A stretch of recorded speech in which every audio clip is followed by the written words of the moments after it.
so guys तपाईहरुले त्यो के रे विदेशी पिजडा भन्ने त्यो डिस्ट्रिब्युसन भयो यस्तो छ नि त्यो कसम भनेको मैले हिजो सुनेको हैन सबै 1 घण्टाको थियो 1 घण्टे सकाए यस्तो रोए नि म यस्तो रोए कुरै नगरौँ हजुरहरु नि सुन्नु लाग्थ्यो दामी छ स्टोरी खतरा छ के तर कसम भनेको हल्का सुनाउँछु ल म नाम हो त्यो नभन्नु भन्नुभएको थियो नि त अनि त्यही भएर त्यसको खास नाम चाहिँ त्यो होइन र अहिलेलाई चाहिँ अब हामी रहिम नै भनेर बुझौँ न ढोका खोलिदा रहिम व्हीलचेयरमै हुनुहुन्थ्यो थिएन नि ठिङ्ग उभिरहेको म त छक्क परेको फेरि के थियो भने त्यो टुकटुके मोबाइल चाहिँ मेरो हातमा थियो के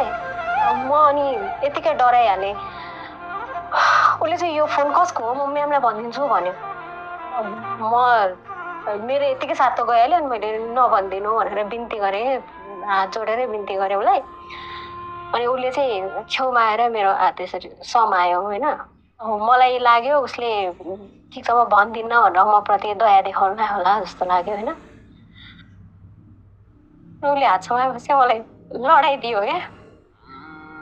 लडायो अनि अरूको ज्यान हो म्याम कति ठुलो हुन्छ हाम्रो बलले केही पनि लाग्दैन क्या मैले केही पनि गर्न सकिनँ म लुटेँ म लुटेँ म रक्तमै भएँ म्याम मैले सकिनँ अनि त्यसले मलाई थर्कायो यो कुरा तैँले कसैलाई भनिस् भने